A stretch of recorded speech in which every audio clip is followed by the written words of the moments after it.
I joked about him being my trained pet at my family dinner. He stood up, got furious, and then... Hello, Reddit. My name is Kelly, and I'm 26 years old. I don't work because I'm a daddy's girl, and I was always set to inherit my father's company with my boyfriend once we got married. But that's where the problem lies now. My boyfriend of 3 years will not talk to me anymore and refuses to even continue with our wedding plans and has declared our relationship over. It had been my fault, but I had actually been joking. Clearly, he had not seen it as that. And now it has caused a huge crack in our relationship, and he's not even allowing me to fix things. Donald, my boyfriend, and I, as I said, have been together for 3 years. And all those 3 years, I never really knew that I was putting him under pressure, especially because of my family. I only wanted him to do better. My sister's boyfriend was very rich and wasn't inheriting anything from our family, and because Donald would be taking over my dad's company once we got married, it gave him leverage on us, and he liked to use that to torment us every chance he got. So I started doing the insulting jokingly, so that he would not be able to hurt us with his words if I was already doing it. Listing your flaws and joking about it will not make people's words get at you, or that's what I thought. And that was what had happened that day. I joked about him being my trained pet at my family's dinner. He stood up, got furious, and then proceeded to ruin everything for me and my family, and especially things between us. Now I don't even know how to bridge the gap created because now everyone sees me as a horrible person, and no one will talk to me, especially Donald. I know I did a bad thing, but don't judge me yet. My sister and I are the only children of my parents, and because of that, we are extremely spoiled, and our parents made sure we lacked nothing or wanted nothing. But it still didn't erase the insecurities.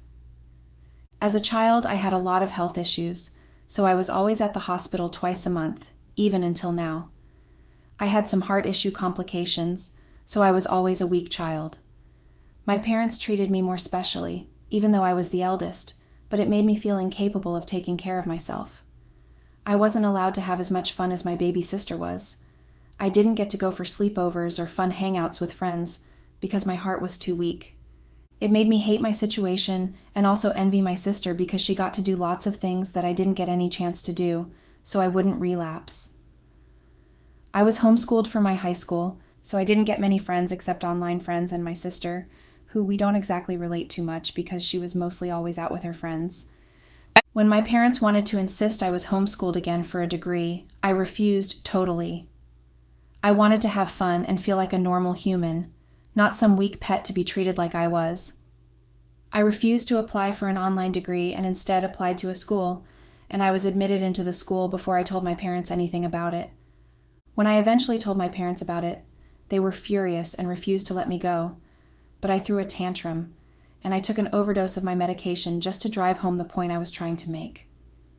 I almost died that day, and for 2 days straight, I was stuck to oxygen in the hospital and another load of pills.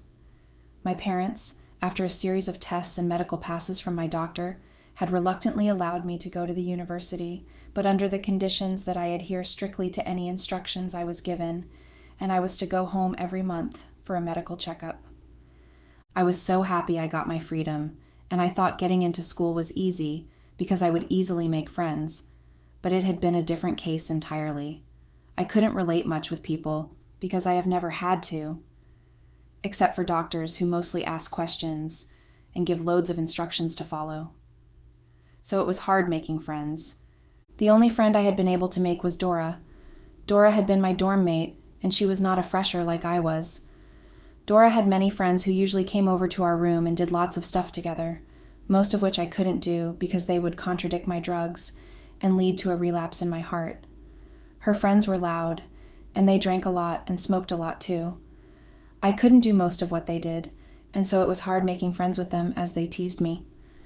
One had even purposely puffed a cigarette in front of my nose, and I had inhaled it. It had almost led me to the hospital that night, so ever since then, they all avoided me. But I wanted to make friends desperately, so I kept trying to force myself into their circle, until finally, they relented and let me in. I started hanging out with them, happy I found friends, especially Dora. It had been through Dora I met Chris, my first boyfriend. Chris had been one of Dora's friends, and he was surprisingly a bookworm, despite the fact that he partied as hard as Dora. He took a liking to me almost immediately we met. Because I didn't have any male attention growing up, his attention had been like an achievement, and I was so happy. I spent a lot of money on both Dora and Chris. I didn't mind that I was spending too much because I liked them both. Well, until I discovered that Chris and Dora were actually more than friends. They were lovers, and they decided to trick me into believing that they weren't so they could rip me off. I was so angry when I found out, and of course I had taken my sweet revenge. They just couldn't get away with what they did, so I had them fail some of their courses, and I didn't mind the money I had to pay to make them fail. After my sweet revenge, I moved out of the dorm room and rented an apartment for myself. I didn't want to make friends anymore because I realized just how bad people were. So I started to make sure people wanted to be friends with me instead. You could call it buying people's trust, but I didn't mind. I used them to do my bidding, and I didn't care whether or not they liked it. It was then I met Ethan. Ethan, too, was as rich as I was, so when we started hanging out, I didn't exactly have to bother about him wanting to be with me because of my money. We were the perfect duo. We were the rich kids hanging out together, and I was quite content. But Ethan and I weren't together for long because of his crazy behavior. Ethan was quite a very jealous and aggressive type. He hated when people got in his way, and if it happened, well, let's just say he's quite a big bully. He bullied anyone who tried to cross him or made the mistake of doing so. Ethan didn't mind that we were all humans, and he treated everyone else as below him. I didn't like it very much because it meant he also treated me that way too. He spoke to me anyhow, and he would say stupid jokes and expect that people would laugh because he felt it was funny, including me. I got tired of trying to please him, but I couldn't just end things with him because I loved him very much back then. Ethan had been my first lover anyway, so I guess you could say I was quite attached to him. He hadn't been exactly a gentle lover, though. For the first time, I had limped for days because of the roughness of it all. He didn't even mind that I was a virgin and only concentrated on satisfying himself. And I thought that all sex was to be enjoyed by the male gender and not the female gender, so I let him aggressively have sex with me every time. And it was the way he usually bragged about his sexuality after every sex, even in front of his friends. He made me feel like a used sex toy, but I couldn't even complain because I loved the fear that people had when they realized who I was dating. Even Dora and her friends, including Chris, avoided me very much, especially after finding out who I was dating. I didn't want to lose that respect, so I endured Ethan's abuses.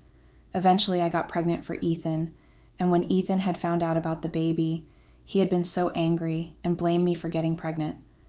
But he was always the one who never used protection during sex because he said using protection as a man was stupid when you could enjoy the real thing. His words, not mine.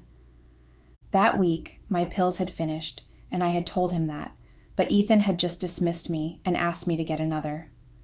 I couldn't go because I was held up by another round of his caveman sex. But I got the pills the day after that day, and I had used it, but I guess I wasn't fast enough because I became pregnant, and Ethan blamed it all on me. He asked me to get rid of the baby, and I was so scared. Although I agreed to do that, I didn't do it immediately.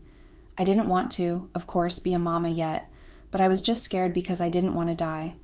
When Ethan found out a month later that I still hadn't gotten rid of the baby, well, long story cut short, he dragged me by my hair into his car and forced me to a clinic where he paid a huge amount of money and asked them to tie me up if necessary and remove the baby. They didn't have to tie me, though. Ethan's glare did that, and he just watched me in order to be sure I was instead getting rid of the baby. He didn't mind my painful cries from the pain of having strange instruments inside my body to evacuate the baby. He just wanted to make sure I wasn't with a child anymore. When the whole process was over and I was cleaning up, he left me in the clinic and asked me to find my way back. I was hurt and so pained, and I cried for days in my apartment. I did not step out, and I pretended not to be in whenever Ethan came around. I was scared of him, and I didn't know what to do. So I told my parents that I wanted to finish up my university at home. I switched to online classes, and I just went back home because I couldn't stand the horror of being with Ethan anymore. No one back at home knew what went on in school. They didn't know about Ethan or the baby, and I kept the secret within myself because I was ashamed of what I did just to satisfy a man. I swore to myself that I would never let it happen to me again. I wanted to be the dictator in my next relationship, and to do that, I couldn't date a rich guy or one richer than me. It was then I met Donald. He worked at my father's company as his secretary, and I had met him when I went with my father to his company. I got bored of being stuck at home every day again, and I had told my father that I wanted to come with him to his company. He had been surprised, but allowed me because I had never made that sort of request before. I followed him to his company that day, and immediately I saw Donald walk into my father's office to give him some files. I liked him almost immediately. I could really call it love at first sight. Donald was, and still is, a very handsome man, and he had these dimples on both sides of his cheeks that showed up every time he talked. When he did smile or laugh, it deepened so much and got people's attention. I immediately asked my dad who he was, and my father had noticed my interest in him, but he told me to back off because he worked for him. But I wasn't going to back off because I already liked him, and I knew that I was going to do anything to get him, including crossing my dad. But I didn't say that to my dad, so he wouldn't try to double-cross me. I started going with my dad to work every day, and then one day the opportunity had presented itself when my dad had to go out of the country for work. He had told me I could relax until he came back again, but I, of course, had not done so I went to work with an aim in mind. When I got to work, I called Donald into my father's office and started to ask him questions, none related to work, and his surprise showed on his face. But he answered all the questions because I was his boss's daughter. When I asked if he was married or in a relationship, and he said he wasn't in any, I was so happy, and I had asked him to eat lunch with me. He refused at first, but I kept insisting, and he eventually reluctantly agreed to go with me. I took him to a very fancy restaurant which I frequented because I could afford it, but Ethan had been so uncomfortable it showed, and he refused to touch his food, just his drink. When I was done eating, he tried to pay for the food, and I had, of course, refused the offer, but he insisted, and he had paid. I knew it would take a whole lot from the money he had on him, and it had made me feel bad. So the next time, I had told him to choose a place instead of going back to the restaurant I frequented. He had taken me to a very local and almost weird place for lunch. I couldn't even touch my food at first, but when I did, I enjoyed the food very much. I was so surprised that food that good was that cheap because I saw the bills. So I started leaving our lunch dates at the restaurant, picking up to Donald, and I didn't regret anyone because of how good they were. Donald and I continued our lunch dates for about a month, even after my father was back. But of course, I didn't let him know or suspect that I was going on lunch dates with his secretary, because I didn't want Donald to lose his job. But then, I started to get impatient and frustrated because Donald would not move anything forward. We just had lunch, talked about very random things, and then went back to our various places and then repeated the circle. So I had to take matters into my own hands, and I had asked Donald to invite me to his place for dinner instead of lunch this time. Donald had been surprised, but he had accepted the offer and had invited me over. His house when I got there was quite small and portable. I even thought the GPS made a mistake, but when he had come out of his apartment to welcome me, I realized that I didn't. He ushered me into his apartment that looked a tad smaller than our car garage back home, and when I got in, the interior was quite different from the exterior. Though small, it was quite beautiful and had the very touch of an artist. The chandeliers, the paintings, and even the decorations, everything screamed perfection. I was forced to ask for the name of his interior designer, and he laughed and told me he did it all by himself. Apparently, he had an artist side to himself, and that had surprised and pleased me. We had dinner in his very comfortable and small dining room, and we talked, and it was fun. I expected him to make a move when we watched a movie together, like maybe kiss me or demand for sex like Ethan usually does, but Donald had done none of that. He had just kissed my cheek at the end of the night when I was leaving. Donald and I continued hanging out, especially at his place, but still, he refused to ask me to be his girlfriend. So, as usual, I had taken the matter into my hands, and I had asked him to be my boyfriend that night. Donald had been shocked and had refused, and I was so embarrassed and wanted to leave when he asked me to be his girlfriend. He had said he didn't want me to do the asking, and then he was considering the fact that he worked for my father, hence the delay in asking me out properly. I told him I didn't mind all that, and I was so happy, especially when he kissed me. His kiss had been gentle, not compared to how Ethan would roughly just thrust his tongue into my mouth and expect me to worship it. And when we finally had sex, it had been mind-blowing. I had an orgasm for the first time in my life, and it was amazing and gentle and all the things that Ethan wasn't. I was so happy, and I knew that I only wanted to get married to Donald and no one else. But then another thing posed to be a problem: my parents. When I told them exactly who it was I was dating, they refused blatantly, and my dad had threatened to fire Donald if I didn't end things with him. I knew he couldn't fire Donald just like that because he had once said it in my presence that Donald was one of his best workers, and he would pay triple to him if he ever thinks of quitting or crossing to another company just to keep him. So I ignored his threat and continued seeing Donald against their wishes. Even my sister had frowned at my choice of men, but I hated her for stealing my life, so I had just lashed at her and ignored her completely. Donald's workload got excessive, and I knew it was just my father's attempt to get him to spend less time with me so I could lose my interest. But it only made me more desperate to spend more time with him. I even moved out of my parents' home to drive home a point. I moved in with Donald, and although Donald had been against the idea, I refused to go back home. My parents called and threatened me, but I wouldn't listen. Eventually, my dad cut off my allowance and blocked my access to my bank account. I couldn't buy or spend money on my most basic things, and it frustrated me a lot. Donald earned very little compared to what I spent each day, and although he tried really hard to meet my demands, he just couldn't, and it made me angry and frustrated. But I had pride, and I didn't want to go back brawling and crawling to my parents to take me back, because I knew the condition involved in them taking me back. So I had to cut down a lot on my spending and everything else, and it just made me more moody by the day. I would snap at Donald, and he would be the one apologizing even though he's not at fault. I couldn't cook because I had never had to do it most times. I waited for Donald to be back from work so he could cook, and on other nights when he was too tired to do so, we ordered in. And then in the morning, he'd make breakfast for me before leaving the house and clean the house. So I only just got up to bathe and eat, and then lie around doing nothing but wait until Donald was back from work. I couldn't do all my shopping again or visit my favorite spa because it was quite expensive, and Donald couldn't afford it. It was torture living like that. And it went on for a whole year until my dad finally decided to accept my choice. He had my account unfrozen and had sent all the money I didn't receive for a whole year into it. But he had two conditions if I wanted him to approve of Donald. One had been that Donald would allow him to buy us a house since I refused to come back home, and he knew that the apartment where we lived was not convenient for me. The second condition had been that Donald would inherit his company and handle it immediately after we got married, because he obviously couldn't have a poor son-in-law.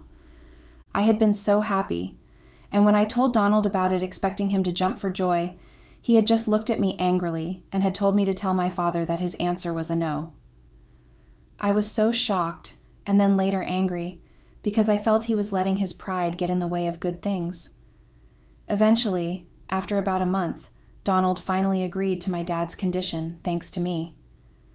Well, let's just say I didn't exactly make it easy for him to refuse. I tormented him and nagged each day, and I also started demanding that he did things I knew he wasn't capable of handling financially, just to remind him of his poor state. Donald finally agreed to the condition, and my dad had sprung into action, bringing over some documents about the company inheritance, which Donald signed, and handing over the keys to our new house, and also 2 brand new cars. Donald wasn't entirely comfortable with all the gestures, but I was too happy to care what he thought about it. I was rich again, and I could spend as I liked. That was all that mattered. Even when Donald had voiced out his feelings on the matter, I had told him he'd get used to it.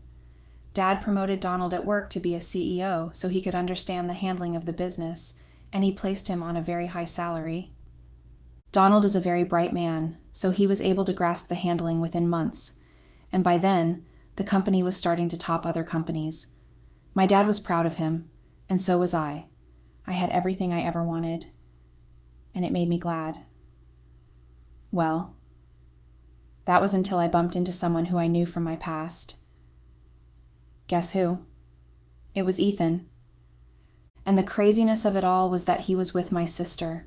They were dating, and I only found out at a cousin's birthday party when she brought him as her date and had introduced him as her boyfriend to everyone. I hid my shock and surprise because I didn't want anyone knowing that I knew Ethan in any way. Donald left the party early because he had work the next morning and didn't want to be hungover the next day at work. I stayed back because my cousin had insisted I stay till the end of the party. But I stayed at the far end corner of the room in order to avoid Ethan. But then, Ethan had found a way to get me alone, and when he had grabbed me and shoved me into the bathroom. When I asked what he was doing, especially with my younger sister, he had told me arrogantly that he only found out we were related a week ago, and he continued the relationship because he knew that was the only way he could meet me, because I was dating some small boy now and wouldn't want to meet up with him if he had asked. I told him then that I had nothing to say to him, but Ethan had threatened to tell my sister about our past and also tell my boyfriend about our baby, which I had told him I was going to keep, and then went behind his back to abort, and I had run away. I gasped because it was all a lie, but Ethan made it sound so believable that if I had not been the one being lied against, I would have believed him. I asked him what he wanted, and he had asked that I meet up with him at his hotel room, where he was staying temporarily for his short visit in town. I shouldn't have gone. I know. I probably should have just told Donald about Ethan so that I would be free, but I had gone stupidly expecting to reason things with Ethan. But well, that afternoon had not ended as I had planned. Ethan had been quite convincing, and we had lunch together in his room grand style, but I wasn't freaked by it because I was used to luxury too. But then he had talked about how crazy he went when I just disappeared, just like that after the abortion of the baby, and he looked for me but eventually gave up when he couldn't find me anywhere, not even in school or my apartment. When I asked why he searched for me and still even had to threaten me to bring me to his room, he had told me he wanted to apologize for the way he treated me back in school, especially with the baby issue. He sounded so sincere, and I had forgiven him instantly. When I made to leave, he had dragged me back to himself, telling me he missed me and wanted to be with me again. When I asked him about my sister, he told me he wasn't in love with her and he only wanted me. At that moment, crazily, all I thought of was just paying back my sister after all she's done to me. Sleeping with her man would definitely get her angry and frustrated the way she had left me all those years ago. I didn't even think about the consequences of my actions and Donald at that moment. Revenge was my goal, and it was until Ethan had finished having his wicked way with me before I realized what I had done.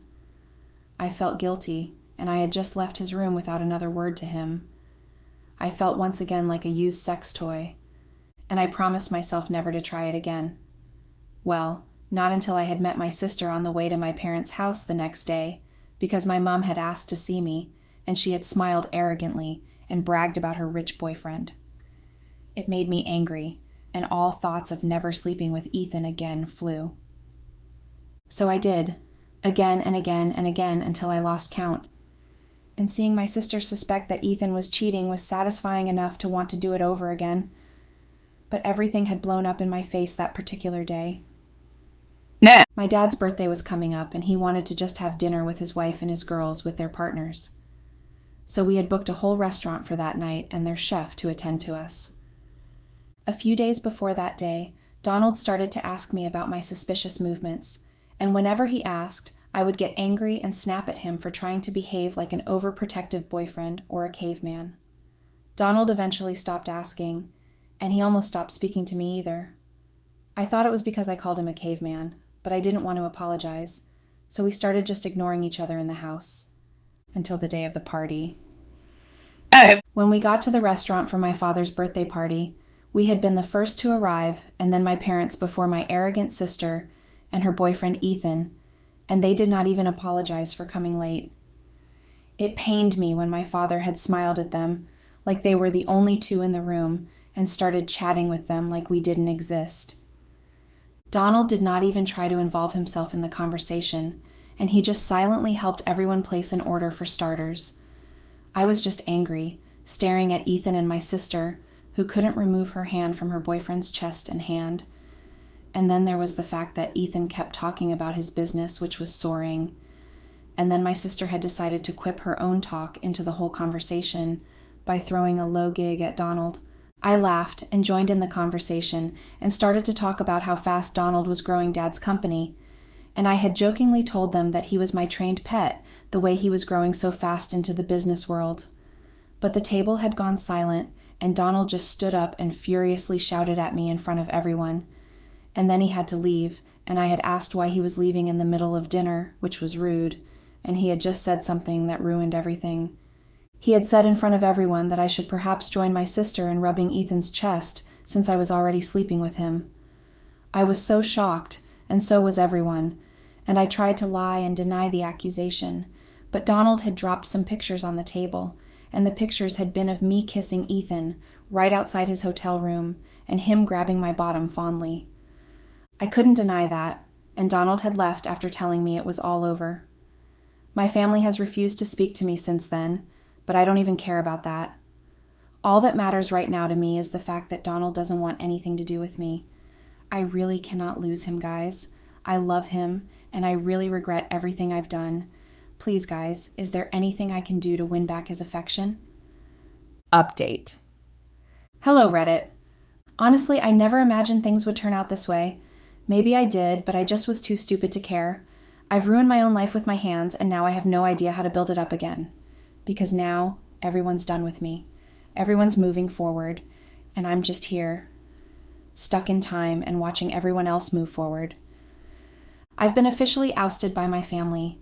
My parents don't even want to see or hear anything about me again, and especially my sister.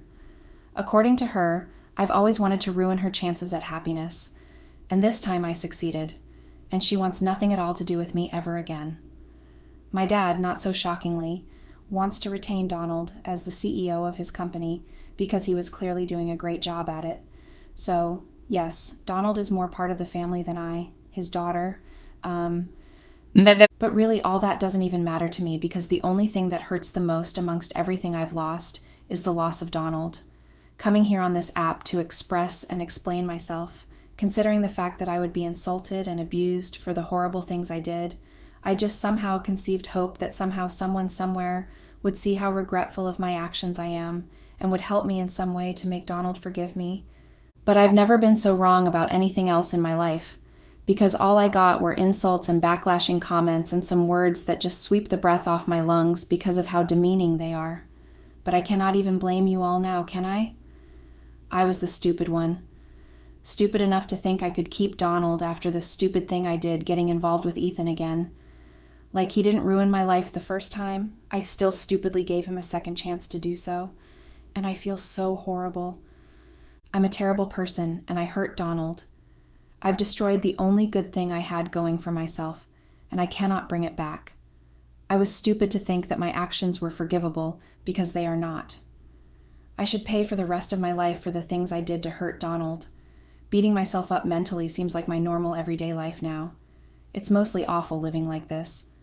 This hellhole that is now my life is just terrible. I hate myself so much, and I envy my parents, my sister, and even Donald, because they could detach themselves from me, and I cannot even do that.